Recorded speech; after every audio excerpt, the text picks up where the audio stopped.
Pada kesempatan ini, kita akan membahas topik pada sesi 9, yaitu analisis keputusan dengan menggunakan tabel.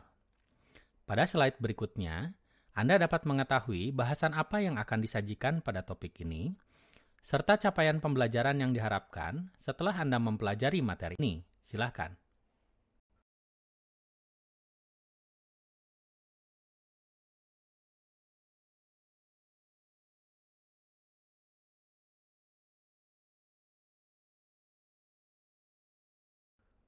Secara teoritis, terdapat 3 jenis pengambilan keputusan, yaitu pengambilan keputusan under certainty, under uncertainty, dan under risk. Untuk under certainty, maknanya adalah setiap pengambil keputusan mengetahui dengan pasti konsekuensi dari setiap alternatif yang akan dipilih. Sehingga, untuk kondisi seperti ini, tidak memerlukan dukungan teori untuk pengambilan keputusannya. Sementara, untuk pengambilan keputusan under uncertainty, pengambil keputusan tidak mengetahui nilai probabilitas atau kemungkinan dari setiap kondisi yang mungkin terjadi. Namun, untuk pengambilan keputusan under risk, artinya bahwa pengambil keputusan mengetahui nilai probabilitas atau kemungkinan dari setiap kondisi yang mungkin terjadi. Pada diagram ini, dijelaskan tahapan pengambilan keputusan. Setiap pengambil keputusan, pada dasarnya akan melalui seluruh tahapan ini, baik disadari ataupun tidak. Tahapan pengambilan keputusan dimulai dari mengidentifikasi persoalan dengan jelas. Sama seperti pada tahapan penyelesaian masalah yang dijelaskan pada sesi pertama, bahwa tahapan awal ini merupakan tahapan yang paling penting, karena jika kita tidak mampu membedakan mana gejala dan mana akar masalah, maka kita tidak akan dapat mendapatkan solusi maupun solusi yang terbaik. Oleh karena itu, kita perlu menetapkan dengan jelas persoalan yang akan diselesaikan. Tahapan pengambilan keputusan dimulai dari mengidentifikasi persoalan dengan jelas. Sama seperti pada tahapan penyelesaian masalah yang dijelaskan pada sesi pertama, bahwa tahapan ini merupakan tahapan yang paling penting. Karena jika kita tidak mampu membedakan mana gejala dan mana akar masalah, maka kita tidak akan mendapatkan alternatif solusi maupun solusi yang terbaik. Oleh karena itu, kita perlu menetapkan dengan jelas persoalan yang akan diselesaikan. Tahapan kedua adalah menentukan alternatif solusi. Untuk persoalan yang telah ditetapkan, kita perlu mengembangkan solusi apa saja yang mungkin atau layak untuk dipertimbangkan. Daftar itulah yang menjadi alternatif-alternatif solusinya. Tahapan ketiga adalah menentukan outcome atau kondisi yang akan terjadi dalam proses pengambilan keputusan ini. Dalam contoh soal yang akan dibahas nanti, kondisi atau state of nature-nya adalah kondisi ekonomi bergairah atau kondisi ekonomi sedang lesu. Tahapan berikutnya adalah menentukan payoff atau profit untuk setiap alternatif di setiap kondisi. Payoff menggambarkan apa yang akan kita peroleh jika kita memilih satu alternatif tertentu di kondisi tertentu pula. Tahapan kelima adalah memilih model keputusan yang sesuai, apakah kondisinya uncertainty, ini artinya probabilitas terjadinya kondisi atau state of nature tidak diketahui, atau kondisinya under risk, artinya probabilitasnya diketahui, sehingga kriteria yang akan dipilih juga akan berbeda. Dan tahapan terakhir adalah menggunakan model keputusan terpilih, menggunakan kriteria yang sesuai, lalu selesaikan dan tentukan keputusannya. Kita akan mulai dengan menjelaskan menggunakan contoh soal. Dalam hal ini, PT ABC dihadapkan pada rencana pengembangan pabrik baru dengan 3 alternatif pilihan sebagai berikut. Pertama, membangun pabrik besar. Alternatif kedua, membangun pabrik kecil. Dan yang ketiga, tidak membangun pabrik. Sementara, outcome atau kondisi yang mungkin terjadi adalah kondisi pasar yang bergairah, dan yang kedua, kondisi pasar lesu.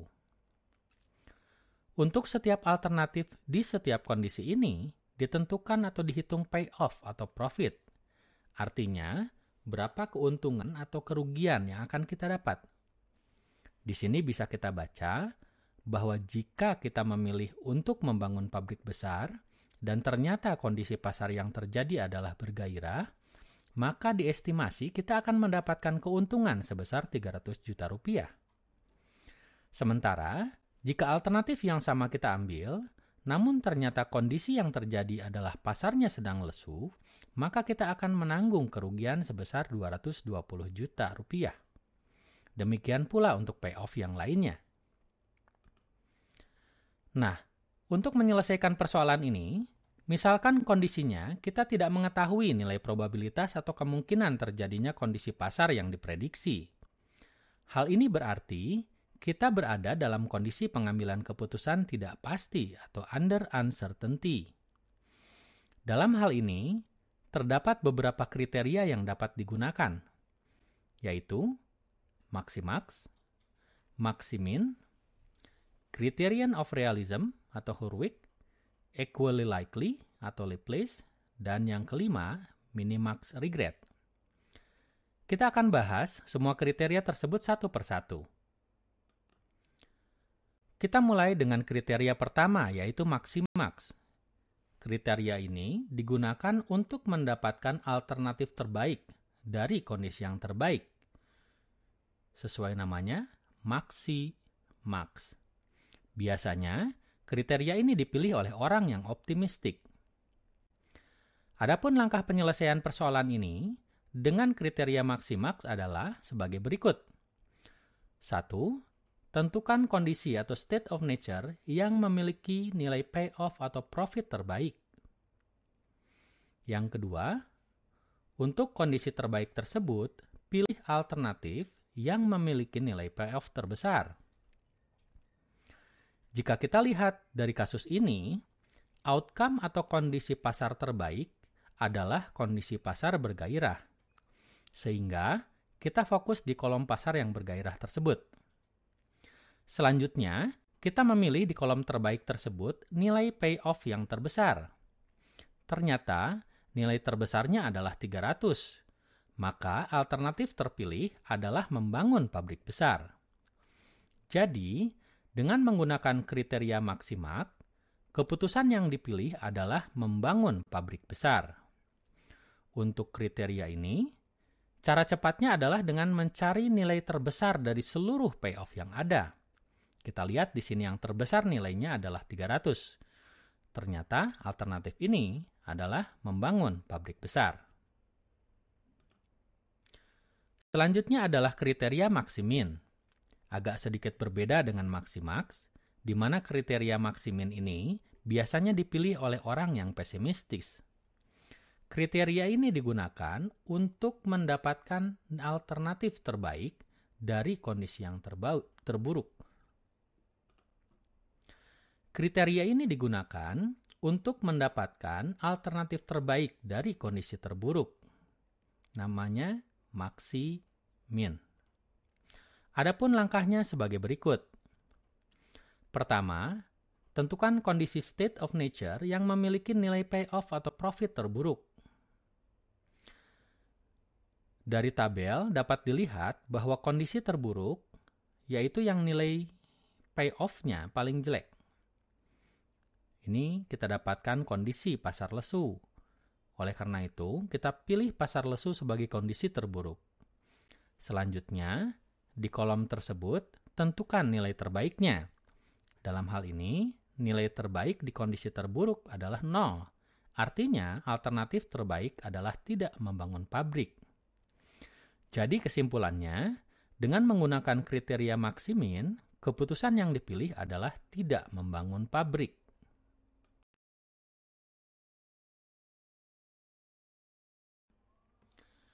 Kriteria ketiga adalah Criterion of Realism atau Hurwitz. Kriteria ini menengahi antara kriteria orang yang optimistik dan pesimistik. Adapun langkah penyelesaiannya adalah sebagai berikut. Pertama, pilih koefisien realistik, dalam hal ini alfa. Nilai alfa itu antara 0 dan 1. Nilai 1 itu menggambarkan 100% optimis. Kedua, hitung nilai CR atau rata-rata terbobot untuk setiap alternatif. Ketiga, pilih alternatif dengan nilai rata-rata tertinggi. Adapun rumus untuk menghitung CR atau rata-rata terbobot adalah seperti terlihat. Rata-rata terbobot sama dengan alfa kali nilai maksimum di baris tersebut ditambah 1 minus alfa dikali dengan nilai minimum di baris tersebut. Di sini kita akan mencoba menghitung nilai CR. Misalnya kita tentukan nilai alfa sebesar 0,7. Untuk pabrik besar, CR sama dengan 0,7 kali 300 ditambah 1 minus 0,7 kali minus 220. Sehingga kita dapatkan CR untuk pabrik besar itu 144.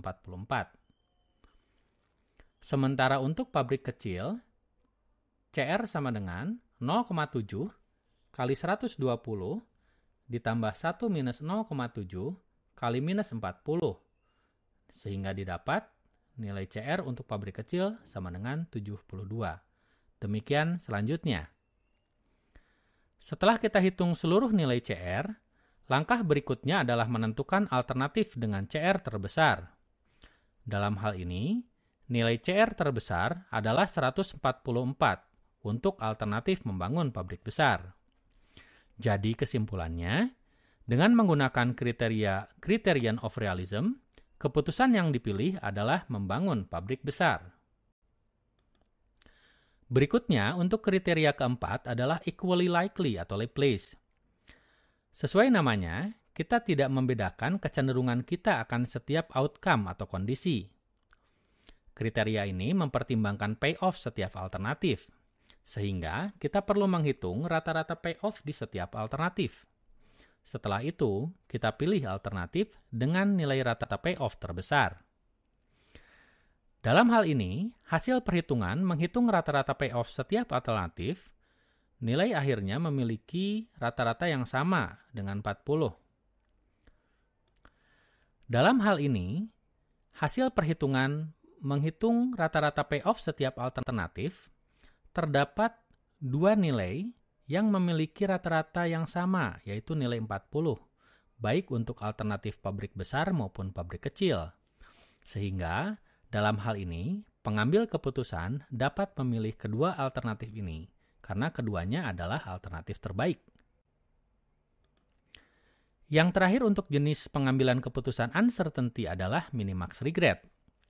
Kriteria ini mempertimbangkan resiko kerugian atau opportunity loss atau penyesalan setiap pilihan. Dengan menghitung nilai penyesalan sama dengan profit terbaik di kondisi tersebut dikurangi profit di alternatif tersebut.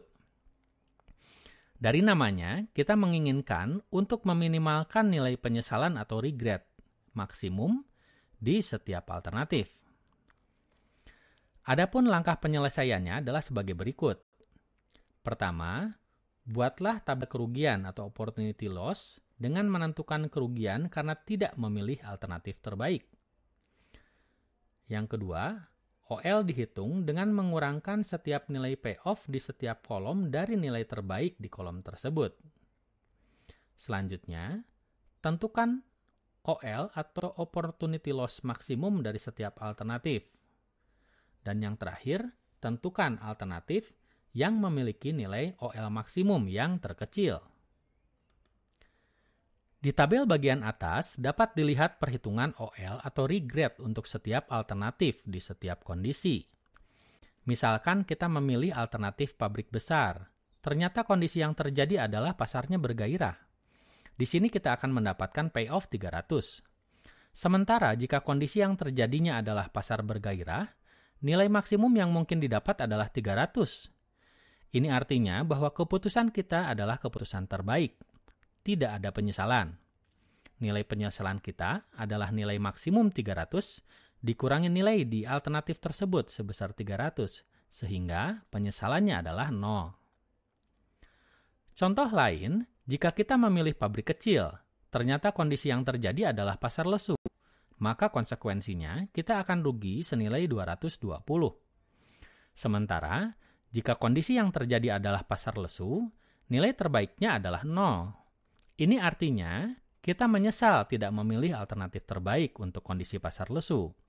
Nilai penyesalan kita adalah 0 dikurangi negatif 220, sehingga penyesalan kita sebesar 220. Demikian selanjutnya untuk yang lainnya. Setelah kita mendapatkan nilai penyesalan dari seluruh alternatif di seluruh pasar, kondisi pasar, maka langkah berikutnya adalah memilih nilai penyesalan atau regret terbesar untuk setiap alternatif. Untuk alternatif pabrik besar, nilai penyesalan tertinggi adalah 220. Untuk pabrik kecil 180, dan untuk tidak membangun pabrik sebesar 300. Langkah terakhir adalah memilih alternatif yang memiliki nilai penyesalan maksimum atau nilai OL maksimum yang paling kecil. Yang terkecil di sini adalah 180. Jadi, pilihannya adalah pabrik kecil. Jadi, kesimpulannya, dengan menggunakan kriteria minimax regret, keputusan yang dipilih adalah membangun pabrik kecil. Berikutnya, kita akan bahas mengenai pengambilan keputusan under risk. Seperti dibahas sebelumnya, pengambilan keputusan under risk adalah pengambilan keputusan di mana setiap kondisi atau state of nature diketahui nilai probabilitas atau kemungkinan terjadinya. Kriteria yang populer yang digunakan adalah expected monetary value atau EMV atau nilai moneter yang diharapkan. Adapun rumus untuk menghitung EMV adalah sebagai berikut. EMV alternatif ke I sama dengan payoff kondisi ke-1 ditambah probability dikali probabilitas. Adapun rumus untuk menghitung EMV sebagai berikut. EMV alternatif ke I sama dengan payoff kondisi ke-1 kali probabilitas kondisi ke-1 ditambah payoff kondisi kedua kali probabilitas kondisi kedua sampai payoff kondisi ke I dikali probabilitas kondisi ke I. Misalkan kita gunakan kasus yang sama yang sebelumnya digunakan. Diasumsikan nilai probabilitas untuk pasar bergairah sebesar 0,6 dan untuk pasar lesu sebesar 0,4.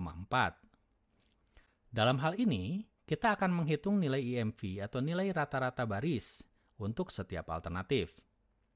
Dari hasil perhitungan, didapat untuk membangun pabrik besar, EMV-nya sebesar 92, pabrik kecil 56, dan tidak membangun pabrik sebesar 0. Sehingga, kita memilih alternatif yang memiliki nilai EMV tertinggi, yaitu membangun pabrik besar. Jadi, kesimpulannya, dengan menggunakan kriteria EMV, keputusan yang dipilih adalah membangun pabrik besar. Selain EMV, untuk jenis keputusan under risk, terdapat kriteria lain, yaitu expected opportunity loss.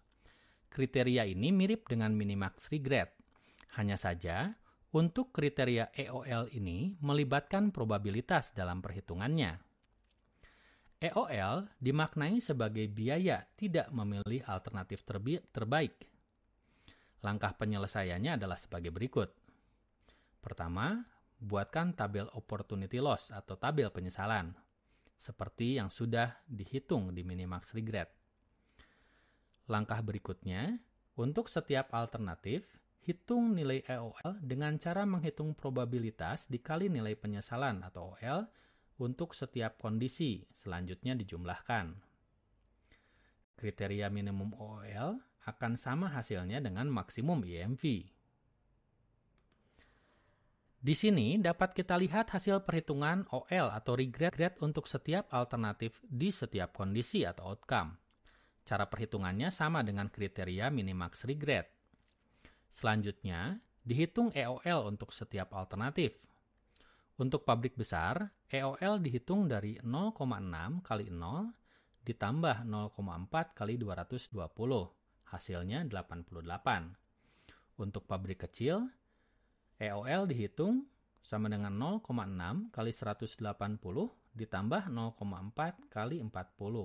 Hasilnya 124. Demikian selanjutnya.